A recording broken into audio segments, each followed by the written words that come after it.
uno munsi mfise point zitatu shaka tuganire ko ziriko zirabera mu burasirazuba bwa Kongo. Murazi neza ko hariho ibigwano ikomeye cyane ya FARDC coalition FARDC hamwe na coalition M23. Ni umwanya barahanganye ku butaka bwa Kongo twabashikirije. Muri Minembwe centre niho tuza guhera ubwa mbere turaza kuvuga ku makuru y'igisirikare ca Kongo, ndavuga FARDC nabo bari kumwe aho bazindutse barasaka mu ngo zose muri Minembwe centre.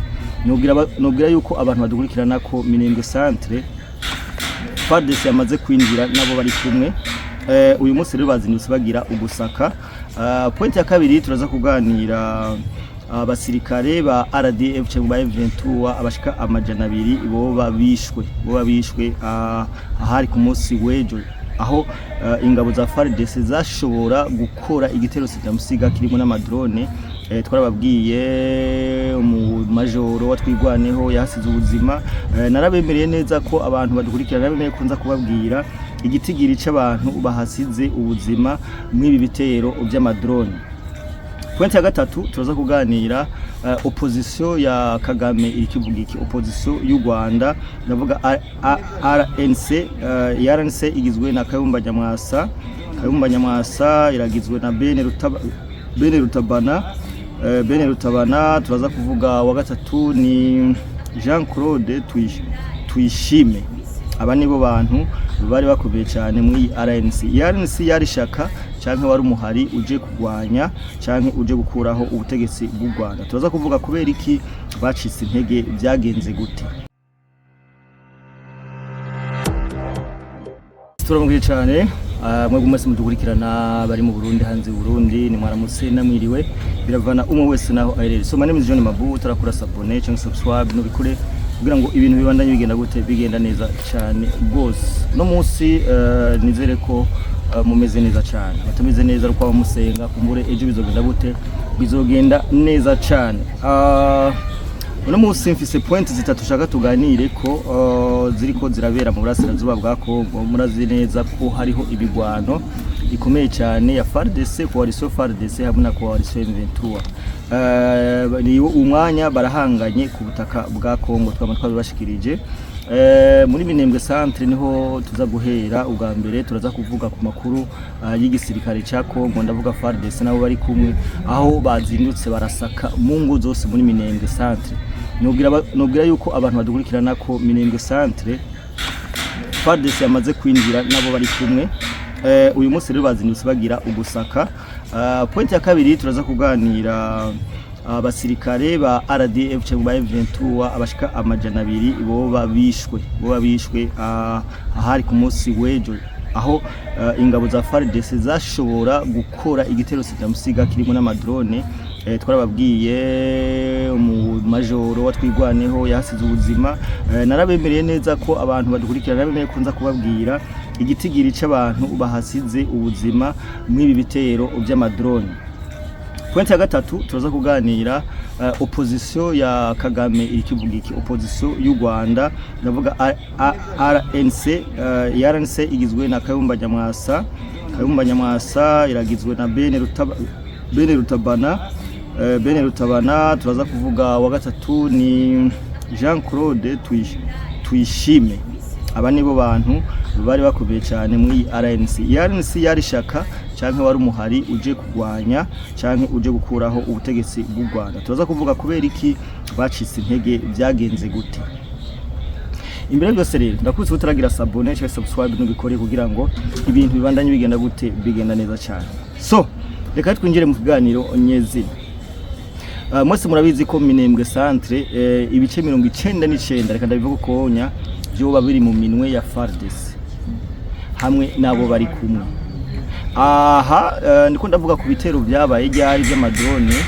Murazi neza ko twarababwiye ukuntu M23 yarashwe n'amadrone ya Kongo. Ibintu birakomera kugeza naho bamwe birukira mu musozi wa Kitavi baravayo bagenda Irundu centre, ariko abo bose bahungiye muri iyo misozi ntibashoboye gucika canke kurokoka bino bitero bya drone suko yiza FARDC. Atire ibintu byagenze gute. Murazi neza ko hariya ibigwano irikiraba ni imigwano iteye ubwoba cyane. Imigwano iteye ubwoba cyane kugeza yaho FARDC yamaze kwerekana inguvu, ubushobozi, ubumenyi byose muri rusangi yaramaze kubyerekana.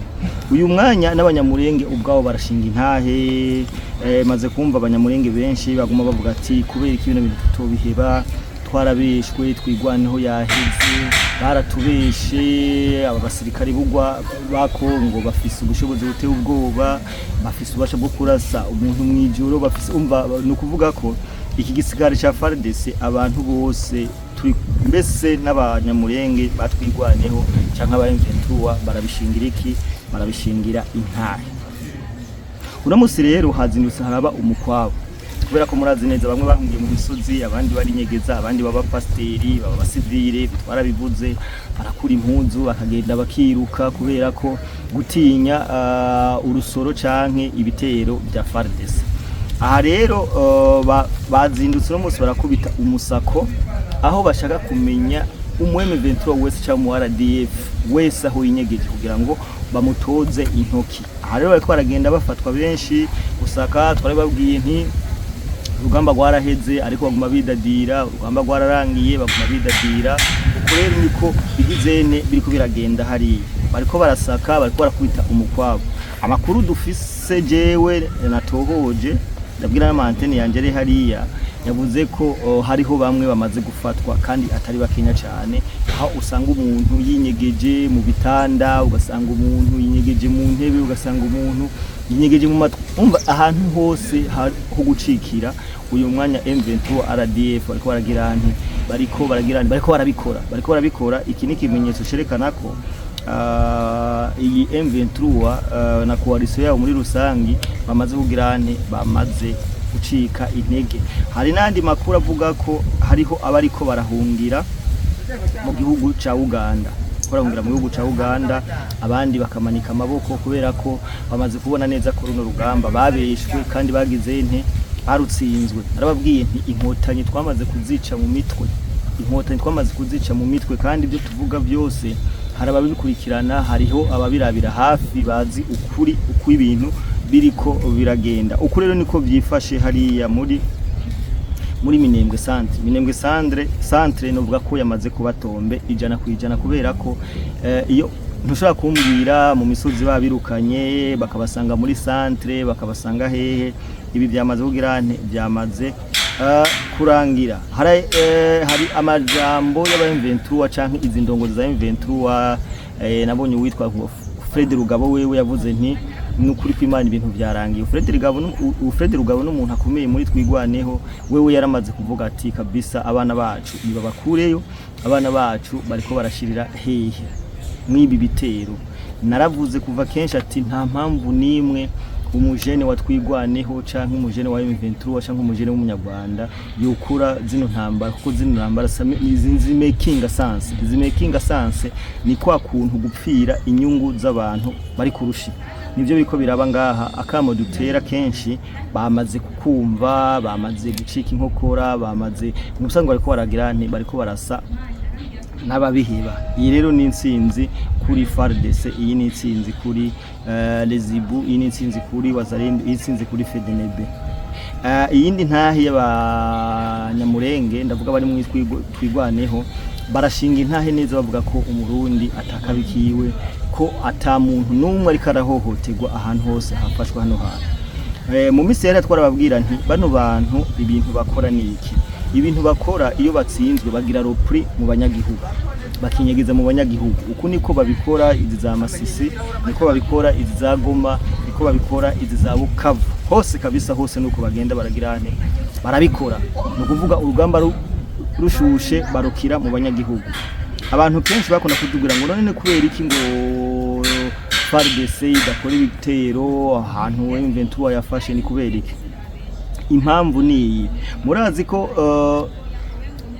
udashobora canke uri umusirikare uri professionnel ntushobora gutera abanyagihugu. Abantu bazi inkotanyi za kera za Fred Rwigema we ntiyifuza ko n'ahantu hari umunyarwanda mu Rwanda hoba urusoro. Bitandukanye nibi hariho massacre zagiye ziraba ngaha anya muri za Masisi za Warikare hehe hose atandukanye Bukavu na Goma. Mumaze imisi mwumva abajene bariko baricwa izi za Goma na Bukavu n'aba M23. M23 bobo barica bobo ntako barira ibyo kabisa turabibaziho ibyo kabisa niko byamye biri mugabo nubwira ko abantu bose badukurikirana ko ahantu hose FARDC FNDB ni wazalendo bafashe nta munyagihugu mbere hari nitangazo nabonye aho basaba ko ahantu hose ubuce bwagiye burafatwa ko wazalendo itari kuriwe no gusahura ikintu c'umwenegihugu urumva akazi k'ubutwari bariko barakora twongera tuna felicita abakongomani cyane ku kazi bariko barakora ku butwari tubakiza cyane kubera ko bariko bigarurira ibyo satani yabanyaze bariko barisubiza ibyabo bariko bisubiza imitungo yabo bariko bisubiza ubutaka bwabo ubutaka nubwo bakongomani subwo abanyarwanda ico rero turakibashimira cyane kuraje turateye intege abantu bose bari kuri rugamba haba ku mashusho media haba mu bintu byo gutanga ubufasha haba mu bantu bari kuri terenda bw'igisirikare turabakeje cyane indi point ya kabiri ngo mvuge n'abasirikare barenga 200 baguye mu gitero cejo Iminembe aba basirikare barenga 200 nabwiye mbona n'amazina yabo ariko jewe sinza kuvuga amazina yabo canke ngo ndatangaze kubera ko hari imiryango yabo uburi kuratoneka imiryango yabo uburi kurababaza kubera ko nabo bisanze mw'ibi bintu nta ruhara na rumwe ruhari yuko bagenda muri Kongo gupfirayo nabo nyine nta ruhara namwe babwize ngo namwe nyene amabanga ya gisirikare usanga agoye ariko je me pose une question pourquoi abano bana bariko barapfa mu rugamba bariko barapfira ahantu nkaha bariko imiryango yabo iriko irahomba imiryango yabo iriko irababana niyo mpamvu ntashobora kuza ngo ndabavuga amazina cyangwa gushirika amafoto yabo no sinshobora gukora ivyo bintu abarengarira 200 aba nabishwe n'amasukoyi amabombe bombardement zabaye ejo muri Minembwe abarenga 200 barashoboye kuhasiga ubuzima uru n'uruhombo rukomeye ku gihugu cy'u Rwanda uru n'uruhombo rukomeye ku bavyeyi bavyaye bararera twabivuze muvyeyi ufise umwana muri M23 muvyeyi ufise umwana muri RDF muvyeyi ufise umwana muri AFC umenye ko umwana wawe bamushoye ku macuniro kubera ko nta nzira nimwe ihari yo gucika bano bagabo bacisekedi bakomeje bano bagabo bacisekedi bwonika neza ko ibyo barimwo babizi fushua ibyo barimwo barabizi uko nukuri tuko turababwira Hige yeje nabahaye icegeranyo c'abantu barenga 150 bapfuye ushireka abadesa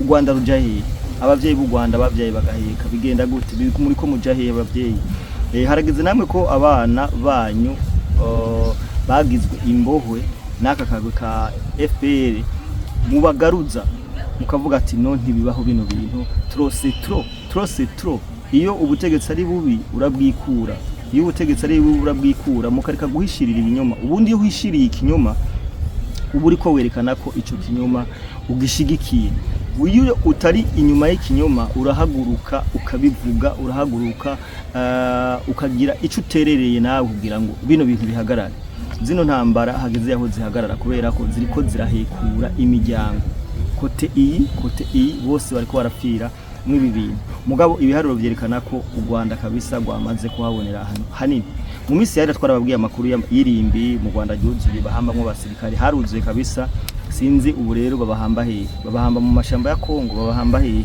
ariko ico mbona nuko igihugu ca Kongo kiriko kiraronka ifumbire itari muri gahunda ifumbire itumwe na Kagame sinibaza yuko muri Kongo umuntu yohatera ikigori uyu mwanya comera kubera iki amaraso y'abantu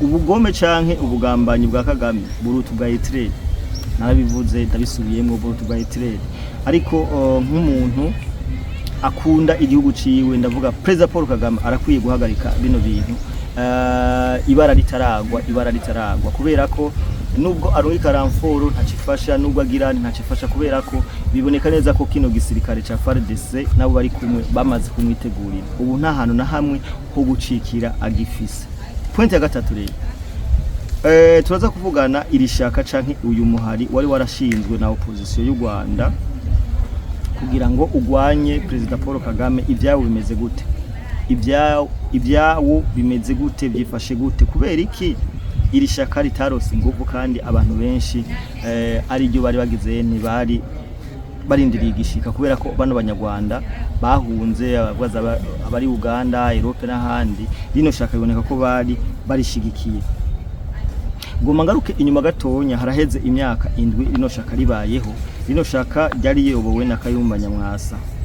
Kayumba Nyamwasa rero agenda kugambanirwa inyuma bivanye nabo bari kumwe canke batanguje rino shaka, hanyuma nk'umugenerali arabitahura aca ahitamwo kubiheba. Ati byagenze gute rero? Rino shaka ryari gahunda ryayo, objectif ryayo ryari ryo yuko ryokuraho ubutegetsi bw'u Rwanda. Ryarabaye fonde iriya 7 ans. Baritangurije mu gihugu ca Kongo. Bararokirita abagwanyi ariko kubera za nguvu za Perezida Paul Kagame, ndavuga kera pana ubu nta nguvu agifise, kubera ko za nguvu za Paul Kagame uyu muhari wagiye uracika intege. Bigenze gute? Yararokirisa abasirikare FDLR, arabinza mu gisirikare, barakora amaformation, hama Kagame amaze kubimenya acakoresha ya amafaranga yiwe. Murazi ko ujya wewe ibintu ingwano wiwe n'amafaranga. Kagame yaciye inyuma aca agura rino shaka akoresheje uyu bitwa Jean Claude Tuyishime. Uyu Jean Claude Tuyishime bavuga ko ari inshuti y'umudandaza bitwa Rwigara. Ndabasubiza inyuma gatonya, uyu Rwigara yahoze ari umudandaza akomeye cyane mu gihugu cy'u Rwanda kuri Habyarimana. Uyu Rwigara bavuga ko yari n'inshuti ya Habyarimana cyane, mugabo akabaho ari inshuti ya Habyarimana ariko arikirira habiri yinvestisa no mu nkotanyi zari hehe, zari muri Uganda ngiragize gufata u Rwanda. Barabishitse ko baragifashe. Ubu rero amakuru ahari, uyu Jean Claude Tuyishime ni inshuti ya uyu Rwigara, uyu mudandaza leta ya Kigali yamwagirije ko nawe ari mu bantu bariko baratera baraha ubufasha uyu Kayumba Nyamwasa ariko bariko baraha ubufasha iri shaka rya RNC. Byace bigenda gute rero? Uyu Jean Claude Tuyishime nsubira inyuma gatonya, muri muhari hatanguye habamwo ibintu byo gushwana. Bamaze gushwana uyu Nyantuzenya, uyu Kayumba Nyamwasa yarumvise ko igisirikare ciwe bamaze kugura muri Kongo, Kagame yakiguze. Acararokita abasutani Makenga bakijamwo, arokita abana b'u Rwanda bakijamwo. Kayumba Nyamwasa wewe ayo makuru yarayafise. Aske nshobora kuba umugenerali utazi ibintu by'ubutasi, utazi kubera ko hagiye kuba umugenerali my friend waraciye mu bintu bikomeye, waraciye mu bintu biteye ubwoba. Hatanguye kuba impari mwi RNC. Uyu Bene Rutabana ndabibutse ko yaburi wirengero, mbere bazi ko yoba yarishwe nkuko bakarasira bishwe. Bene Rutabana uyu Kayumba Nyamwasa yari yaramugize umuntu akomeye cyane, wanashima reka ndabita bamwe bashobora kukondora amafaranga babatrizoliye. Uyu Bene Rutabana yaciye atangura gukina ikarata zibiri, yikora kuri Jean Claude Tuyishime. Kuri Jean Claude Tuyishime batangura guca inyuma Kayumba Nyamwasa. Mu misira yenda basubiza inyuma, muribuka ko iyi dossier baza bayivugamo n'umuhungu wa Jean-Luc Habyarimana ngo yagiye kubona na Tshisekedi muri Kongo, ngo ariko akorana na Kayumba Nyamwasa. Ariko ico no babwira cyo nuko iyo opposition yabo Kagame yari yaramaze kugira nti kuyica ingufu. Uyu Jean Claude Tuyishime rero yacatangura kurana n'u Bene Rutabana mu mpisho. Mbere batangura gushinga n'ahantu bazoza baratoreza ingabo aha mu gihugu ca Uganda. Kayumba Nyamwasa bamwagiriza ko Bene Rutabana yagiriza Kayumba Nyamwasa ko ingabo ziri muri Kongo yoba yarazigambaniye atana amafaranga zigifise zishonje. Bien sûr umuntu ari ku rugamba ategeza kuba ari kararonka support amafaranga ibintu byose bya gisirikare iki. Ariko impamvu uyu Kayumba Nyamwasa yasa n'uwazitaye yari amaze kumenya amakuru ko izi ngabo Kagame yamaze kuzigura ari iziwe. Uyu Bene Rutabana rero yarashoboye kuza muri Uganda. Aje muri Uganda ariko Kayumba Nyamwasa aramubwiye ati muhungu wanje, nubwo ugiye hariya biboneka neza ko iki atari cyo gihe cyo kugenda. uyu mugabo ntiyamwumviriza ahubwo yumviriza uyu Jean Claude Tuyishime. Uyu Jean Claude Tuyishime bavuga ko amakuru hari, bavuga ko yari n'umugenzi wa Sultan Makenga ndetse baniganye. Bisigura ko uyu Jean Claude Tuyishime yagize yakini ikarata zibiri, yakini ikarata za RNC agakina n'ikarata za Kagame ari kumwe na Sultan Makenga. Murazi ko Sultan Makenga byose ni Kagame. Uyu mugabo yaraje araza mu Buganda baramwakira, bamwakiriye aravuga nti yarafise ngo igisakoshi cuzuyemwo amafaranga menshi ashiriye FDLR iri muri Kongo canke igisirikare kiri muri Kongo. Urumva ko yabikoze mu nzira yuko ashobora kuronka ubutegetsi canke mu nzira yo guca inyuma uyu Karumba Nyamwasa. Ariko uyu Jean Claude Tuyishime bavuga ko yaciye atora telefoni, atelefona Sultan Makenga amubwira nti wa mugabo araje. Ndiko ndagerageza ndababwire ukuntu opposition yo mu Rwanda ikwiye guhindura ibintu. That is why mvuze bino bintu ni gute mupanga ibintu Kagame akaba yabimenya. Ndabutse ko uyu mugabo afise iperereza isi yose, ni gute rero yari yabimenye kubera ko Sultan Makenga yari yamaze kuronka information zivuye ku Jean Claude Tuyishime. Ibintu byarakomeje, ahantu yari yahitiye mu Buganda uyu Ben Rutabana arabasezera aravuga nti jewe ndagiye muri Kongo kandi ngiye gufasha igisirikare canje. Ahantu yari yashikiye bavuga ko yari yashikiye ku mupasteri muri Uganda. Uyu mupasteri amubwira nti mungu wanje nubwo ugiye hari ahantu hari amakuru mfise ko zijya ngabo zitakirizanye, zijya ngabo Kagame yamaze kuzigura kandi ushobora kugenda hari anya ugahitwa ufatwa ukagwa muri ambush. Uyu mugabo ntiyavyumvise kubera ko umunoho w'ubutegetsi burya hari gihe mu buzima ugira umunoho w'ubutegetsi ugasanga biragize nte biragukozeko. Ibintu byagiye uko aramusezera uyu mupasteri arasezera uyu Ben Rutabana. Ben Rutabana yageze muri Kongo yakirwa na Sultan Makenga n'isakoshi ngo yuzuye amadolari. Uko niko habaye ibura rya Ben Rutabana, uko niko hagiye Mazima Yongo ishaka canke umuhari RNC. Abantu muri mu Rwanda ntimuzoshobora kugwanya uyu mu president Paul Kagame canke abantu mugwanya Kagame ntimuzoshobora kumugwanya mu gihe mutarareka uburoho bwo gukunda amafaranga, mu gihe mutarareka uburoho bwo gukunda ubutegetsi. Bino bintu muteza kubikorera hamwe ku nyungu zanyu kugira ngo mwikure ko iyi leta y'igitugu. Niyo mpamvu nkoze bino bintu kugira ngo mubimenye, tanke mugipanga ibintu leta y'u Rwanda ikabe yabimenye ntaho muzoshika cyane. So turabakunda cyane, ino video mufate mu sharing muyisangiza abandi kugira ngo buno butuma ntanze ugere kure. Impamvu nkoze bino bintu bya Ben Rutabana nuko nashaka kubabwira mumenye abantu muri ko murangana nabo ibandi. Turabakunda cyane, utaragira subscribe cyangwa subscribe nabikore kugira ngo ibintu bibandanye bigenda gute bigenda neza cyane. Ciao ciao.